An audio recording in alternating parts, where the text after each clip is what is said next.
Hello dear students, how are you? I hope you all are very good. Today I am going to teach chapter 11 of class 7. The name of the chapter is The Kite Maker. The Kite Maker मतलब पतंग बनाने वाला. इसमें कहानी है जो पतंग बनाने वाले महमूद की है. वो पहले पतंग बनाया करते थे लेकिन अब उनके दिन लद गए हैं. वो अब सपनों में खोए रहते हैं. तो क्या क्या चीज़ें बताते हैं अपने टाइम की. So let us start the story.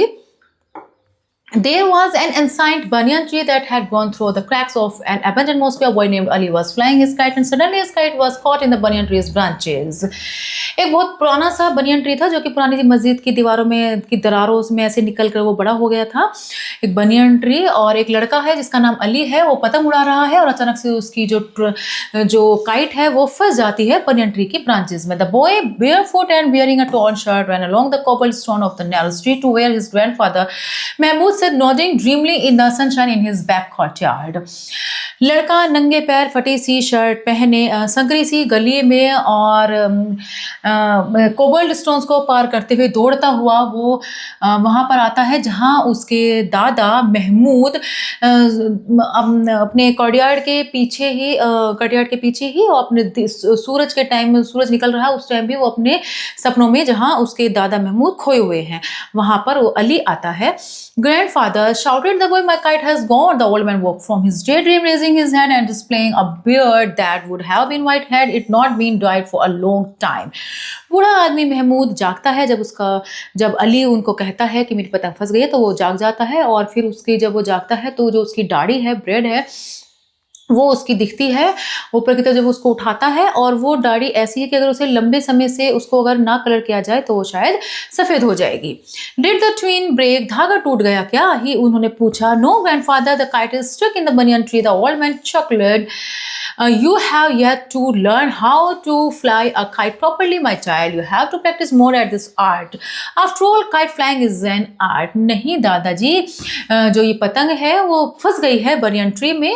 बूढ़े आदमी ने कहा कि तुम्हें सीखना चाहिए पहले काइट को प्रॉपरली तरीके से उड़ाना, उसको सीखना चाहिए और ये भी एक कला है, इसकी तुम्हें और ज़्यादा प्रैक्टिस करनी चाहिए. आफ्टर ऑल काइट पतंग उड़ाना भी, काइट फ्लाइंग भी एक तरीके की आर्ट होती है. And I am too old to teach you, that's the pity of it, but you shall have another. Mahmood had just finished making a new kite from bamboo paper and thin skill.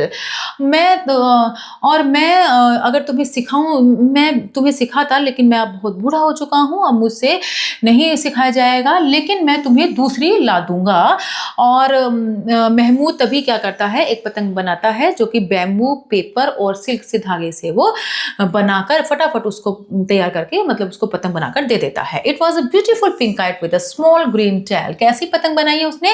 सुंदर सी गुलाबी रंग की पतंग बनाई उसने महमूद ने अली के लिए, जिसमें की छोटी सी ग्रीन कलर की पूंछ भी है पतंग के अंदर. He handed it to Ali and the boy raised himself on his toes and kissed his grandfather's hollowed out cheek. लड़का उस पतंग को उठाता है, बड़ा खुश होता है और फिर अपने पंजे पर खड़ा हो जाता है और फिर अपने दादा को जो उसके गाल गड्ढे में धंसे हुए वहां पर उसको किस करके वो चला जाता है. I will not lose this one, Ali said. मैं इसको नहीं खोऊंगा, इस पतंग को मैं नहीं खोऊंगा. अली कहता है.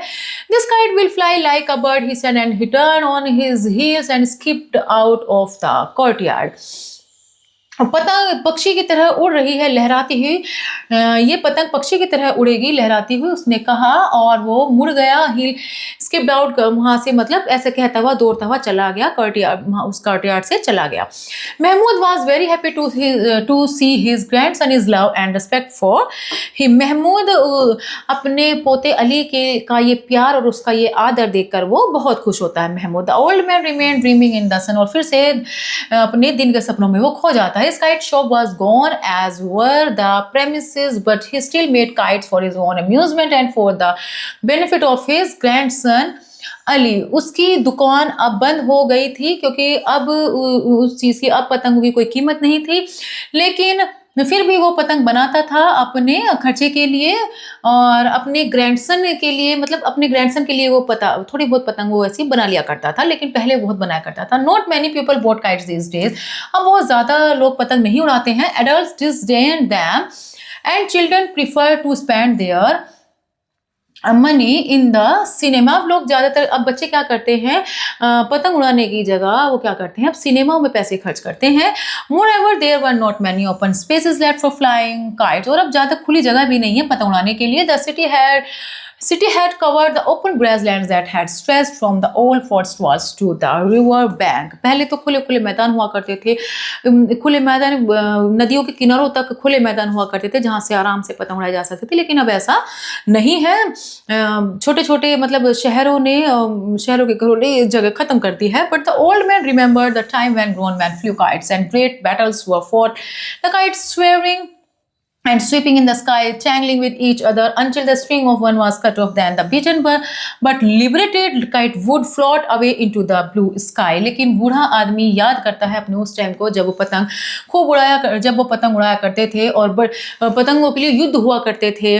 और जब पतंग उड़ती थी, लहराती थी, इधर उधर नाचती थी, पतंगे लहराया करती थी, नीले आसमान में धागे एक दूसरे से पेच भी लड़ाए जाते थे। और फिर मतलब एक पतंग कट जाया करती थी और जो सी पतंग कट जाती थी, हारी पतंग कहो या फिर आज़ाद पतंग कहो, कैसे भी कहो, नीले आसमान में उड़ती दूर तक चली जाती थी। There was a good deal of betting and money frequently changed hands। That was the great time and everyone enjoyed this sport with great passion and zeal। ये एक अच्छी खासी मतलब उसमें जो सट्टेबाजी भी हुआ करती थी, मतलब हाथों में पैसे का लेन देन फटाफट हुआ करता था। और उस समय ये बहुत ही बढ़िया टाइम हुआ करता था। हर एक इस स्पोर्ट को, हर एक इस खेल को बड़े मजे और पैशन और जील के साथ, उसको जील मतलब उत्साह के साथ, क्यूरियस के साथ उसको खेला करता था पतंग उड़ाने को। Kite flying was then the sport of kings and the old man remembered how the nawab himself would come down to the river side with his retinue to participate in that noble pastime। का पतंग उड़ाना उस समय राजा महाराजाओं का शौक हुआ करता था। और वो बूढ़ा आदमी याद करता है अभी भी उन दिनों को कि जब नवाब खुद आते थे अपने लोगों के मतलब अपने कुछ खास लोगों के साथ, अपने बिजी शेड्यूल में से कुछ टाइम निकाल कर वो नदियों किनारे आया करते थे और पतंग उड़ाया करते थे। There was time then to spend an idle hour with a gay dancing strip of paper. तब वो टाइम वो था तब वो अपना घंटों गुजार दिया करते थे। और पेपर की पतंग मतलब जो पतंगे होती थी उनके साथ वो खूब एंजॉय करते थे, अपना खूब टाइम गुजारा करते थे पहले। Now everyone hurried in a heat of hope and delicate things like kites and daydreams were trampled underfoot. लेकिन अब सब जल्दबाजी में रहते हैं, अब किसी के पास भी इतना समय कहाँ है। अब तो जो ये सपने हैं ये मतलब जैसे पैरों के नीचे रोंग दिए गए हों ऐसे हो गए हैं, अब इन्हें कोई याद नहीं करता। Mahmood the kite maker had in the prime of his life been well known throughout the city. Some of his more elaborate kites once sold for as much as 3 or 4 rupees each।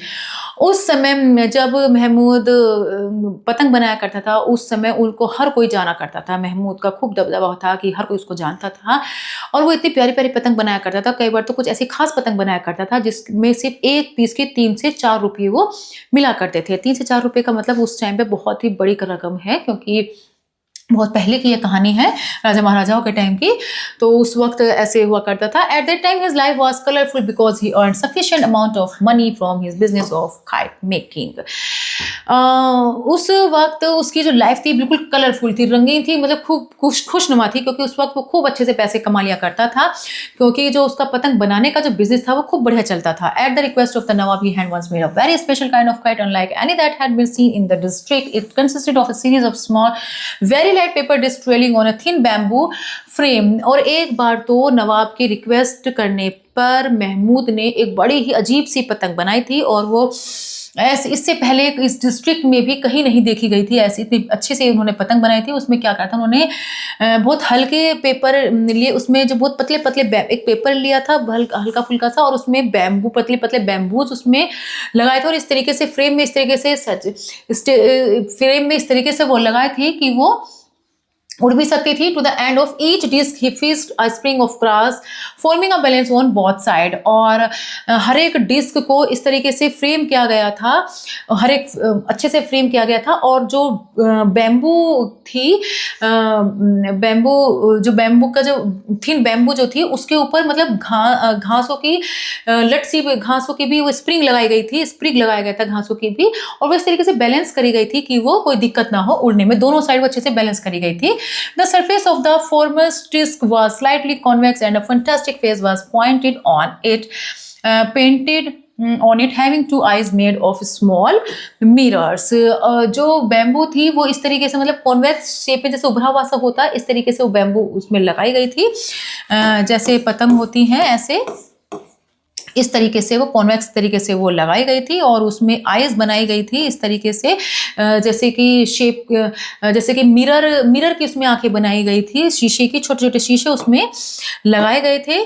The disc decreasing in size from head to tail assumed an undulatory form and gave the kite the appearance of a crawling serpent।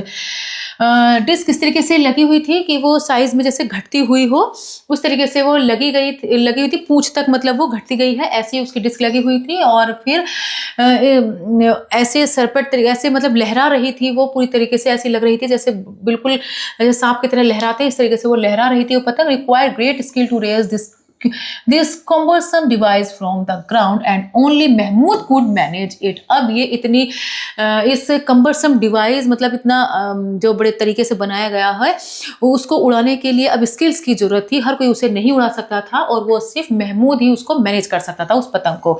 He named this wonderful kite dragon kite। उस पतंग को क्या नाम दिया गया? Dragon kite उसको नाम दिया गया। Everyone had heard of the dragon kite that Mahmood had made and rumors went around that it possessed supernatural powers.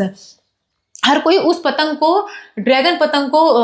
उस ड्रैगन पतंग के बारे में हर किसी ने सुना था जो कि महमूद ने बनाई थी। और बहुत से जैसे अफवाह वगैरह फैला देते हैं, उन्होंने तो यहाँ तक कह दिया था कि इसके अंदर क्या है, सुपरनेचुरल पावर है, सुपरनेचुरल पावर है इस काइट के अंदर, ऐसी ऐसी भी अफवाहें फैल गई थी। A large crowd assembled in the open towards its first public launching in the presence of the nawab. और एक बड़ी सी भीड़ भी मतलब जब उसकी लॉन्चिंग हुई इस पतंग की, उसको देखने के लिए बहुत सारे दर्शक वहां पर देखने के लिए उसको आए, कि उसकी पहली उड़ान देखने के लिए कि पतंग कैसे उड़ेगी, उसे देखने के लिए बहुत सारे दर्शक आए।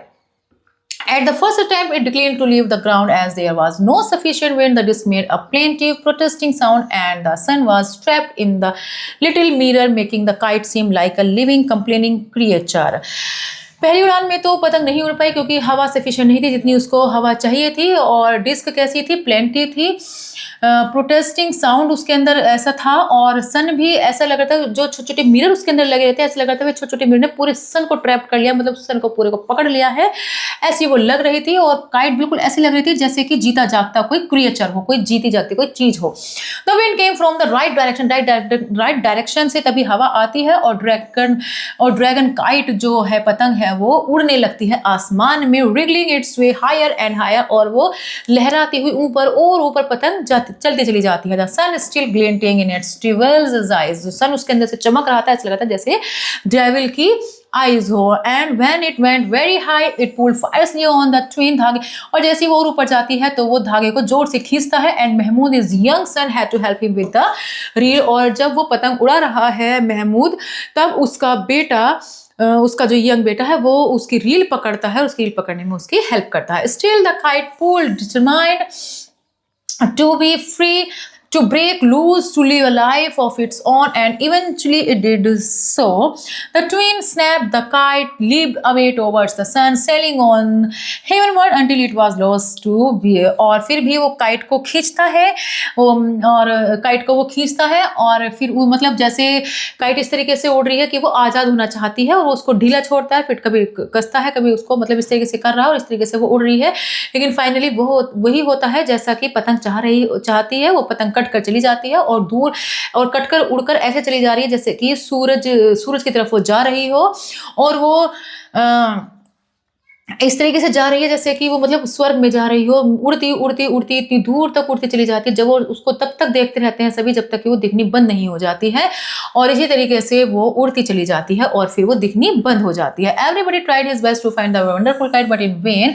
हर एक कोई कोशिश करता है उस ड्रैगन पतंग को ढूंढने की, लेकिन किसी को भी वो नहीं मिलती। It was never found again and Mahmood wondered afterwards if he had made too vivid to living a thing of the great kite. He did not make another like it. Instead, he presented to the Nawab a musical kite on that made a sound like a violin when it was in the air. उसके बाद महमूद ने दोबारा से इस तरीके की पतंग नहीं बनाई और अगर किसी ने कहा भी, रिक्वेस्ट करी भी महमूद को पतंग बनाने के लिए, तो उसने इस बार पतंग में ऐसी साउंड लगाई कि जो कि उठने के बाद एक स्पेशल सी वॉइस किया करती थी। इस तरीके की जब वो हवा में उठती थी पतंग तो उसमें साउंड निकलते थे, ऐसी पतंग फिर उसने बनाई, लेकिन ड्रैगन काइट जैसी पतंग उसने नहीं बनाई।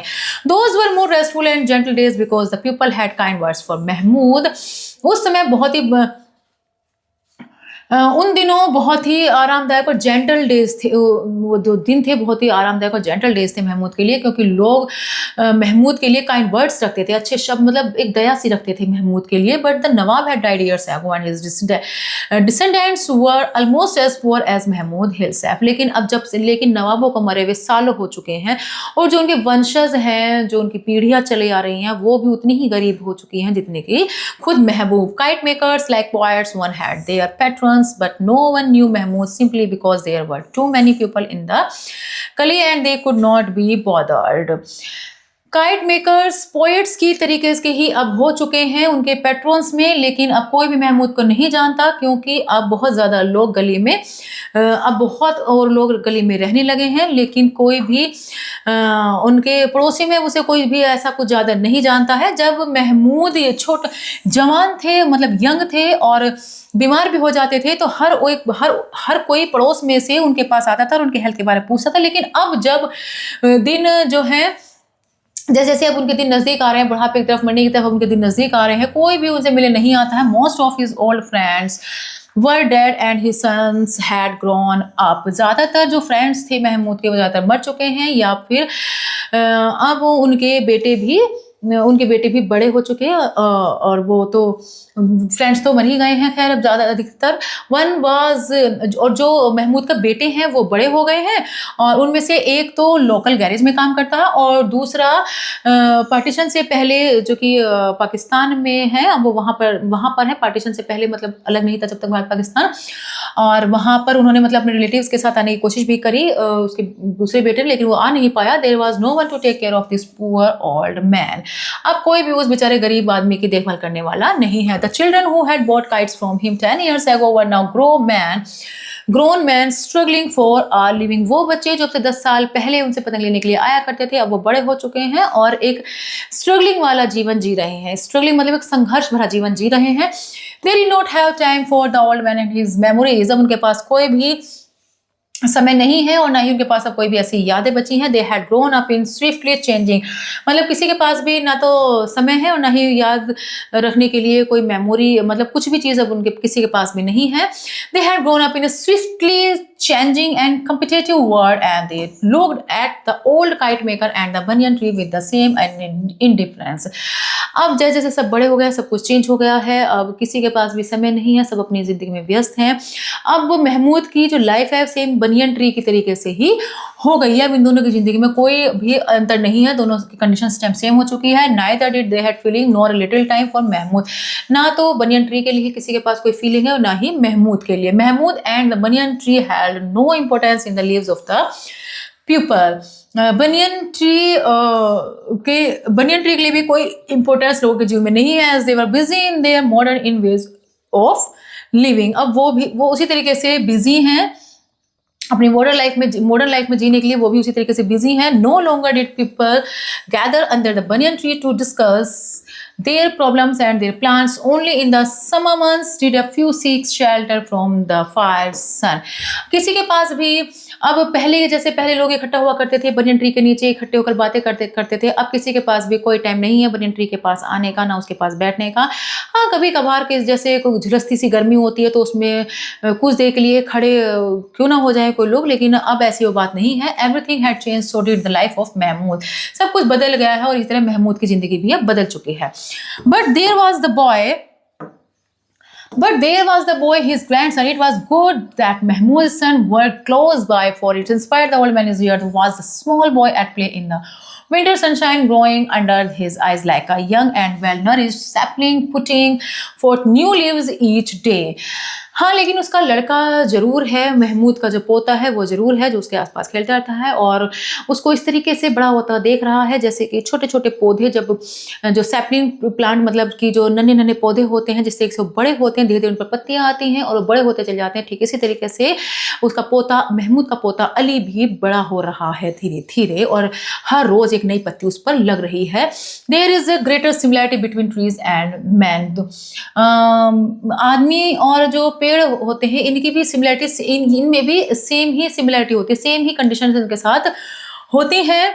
We grow at much the same pace if we are not hurt और स्टार्व्ड और कट डाउन। अगर हम उन्हें देखा जाए तो सेम ही तरीके से वो रहते हैं, सेम ही वो उनको भी मतलब अगर हर्ट ना किया जाए, भूख या फिर मतलब भूखा ना रखा जाए, काटा ना जाए तो सब कुछ कंडीशन पेड़ की और आदमियों की सेम ही होती है। In our youth we are resplendent creatures and in our declining years we bend down a little. We remember we stretch our weak limbs and then with a sigh we shed our last leaves. Mahmud was like the banyan tree, his hands gnarled and twisted like the roots of the ancient tree. Ali was like the young mimosa plant situated at the end of the courtyard. In 2 years, both and the tree would acquire the strength and confidence of their early youth. हम भी जैसे जैसे पेड़ भी थोड़े बड़े होते जाते हैं, झुकते चले जाते हैं, हम भी इस तरीके से बड़े होते चले जाते हैं, झुकते चले जाते हैं। अब जो महमूद के जो हाथ हैं अब वो भी पूरी तरीके से मतलब ठीक काम नहीं करते, वो भी थोड़े-थोड़े झुकने शुरू हो गए हैं हाथ भी, अब वो पहले जैसी बात नहीं रही है। इसी तरीके से जो उनका बेटा है अली वो उसकी कंपैरिजन वो एक मिमोसा प्लांट से कर रहे हैं, मिमोसा प्लांट से वो कर रहे हैं कि जैसे-जैसे ये मिमोसा प्लांट बड़ा हो रहा है ऐसे ही ये अली बड़ा हो रहा है और 2 साल बाद मिमोसा प्लांट और अली भी अपनी जो यूथ है अपनी जवानी के उसके पहली स्टेज में वो आ जाएंगे, उनके अंदर कॉन्फिडेंट आ जाए और फिर उनके अंदर वो जवानी वाला कॉन्फिडेंट आ जाएगा। The voices in the street grew fainter and Mahmood wondered if he was going to fall asleep and dream.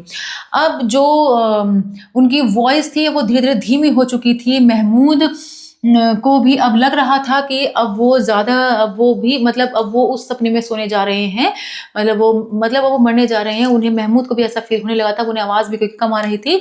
He understood that his time was near and his soul could leave his body at any time. वो समझ चुके हैं कि अब उनका शरीर किसी वक्त भी मतलब जो उनका शरीर किसी वक्त भी उसकी आत्मा कभी भी इस शरीर को छोड़ सकती है, वो समझ चुके थे। He was listening to the death bells. अब उन्हें वो घंटियाँ जो मरते टाइम जो घंटियाँ अच्छी सुनती हैं वो उन्हें सुनाई दे रही थी। And he wished to make a wonderful new kite for little अभी। लेकिन उनकी एक इच्छा थी कि वो एक प्यारी सी पतंग अली के लिए छोड़कर जाना चाहते थे, क्योंकि और कुछ चीज़ ही had nothing else to leave for the boy, क्योंकि और कुछ उस लड़के के छोड़ने के लिए अली के लिए छोड़ने के लिए और कुछ महमूद के पास नहीं था। लेकिन एक विश थी कि वो पतंग उसके लिए छोड़कर जाते बनाकर। ही हेard Ali's voice in the distance but did not realize that the boy was calling him. Mahmood ने अली की वॉइस सुनी लेकिन उसे रियलाइज हुआ कि वो लड़के कि उसे कोई बुला रहा है, बस उसे सिर्फ ऐसा एहसास हुआ, उसको वो आवाज़ सुनाई नहीं दी। The voice seem to come from very far away. उसे ऐसा लगा जैसे कि वो आवाज़ बहुत दूर से सुनाई आ रही है। अली वाज एट द खटियर डोर। अली कहाँ पर? अली घर के दरवाजे पर था। और asking if his mother had as yet return from the bazaar. और जैसे कि उसकी मदर, और वो पूछ रहा है कि क्या उसकी मदर से आ गई है। अब मदर मतलब उसकी जो मदर है अली की मदर बाजार से आई है नहीं, वो उसके बारे में पूछ रहा था। Mahmood did not answer. The boy came forward repeating his question. लेकिन जब महमूद ने कोई भी जवाब नहीं दिया तब अली महमूद के पास आता है और अपने सवाल को दोबारा से रिपीट करता है। The sunlight was slanting across the old man his head and a small white butterfly rested on his flying beard. और जो सूरज की जो रोशनी है वो तिरछी महमूद के सिर पर पड़ रही है और एक बटरफ्लाई उसकी लहराती हुई फ्लोइंग बियर्ड पर बैठ जाती है। Mahmood was silent and when Ali put his small hand on his grandfather's shoulder he found no response. Mahmood चुपचाप था और जब अली ने अपने दादा के कंधों पर हाथ रखता है तो कोई रेस्पॉन्स नहीं मिलता है। Suddenly afraid Ali turn and move to the door and then run down the street shouting for his mother. अचानक से वो अचानक से वो डर जाता है, अली मुड़ता है और अपनी माँ को आवाज़ लगाता है, डोर पर जाता है और तब दौड़ता हुआ वो सड़कों पर जाता है चिल्लाते हुए अपनी माँ के लिए आवाज़ लगाता है। The butterfly left the old man his beard. Butterfly भी जो ओल्ड मैन है उसकी बियर्ड से उड़कर चली जाती है और mimosa tree and a sudden gust of wind, और उड़कर मिमोसा ट्री पर उड़कर मिमोसा ट्री पर बैठ जाती है बटरफ्लाई भी। And a sudden gust of wind caught the torn kite and lifted it in the air, और अचानक से एक हवा का झटका सा आता है और एक फटी हुई जो पतंग वहां पड़ी हुई है उसको उठाकर हवा में लेकर चला जाता है, carrying it far above the struggling city into the blend blue sky, और एक स्ट्रगलिंग सी सिटी, संघर्ष वाले शहर में उड़ाता हुआ उसे ले जाता है और एक अंधेरे से आसमान में वो चली जाती है। The kite was free and set off for a new journey, so was Mahmood.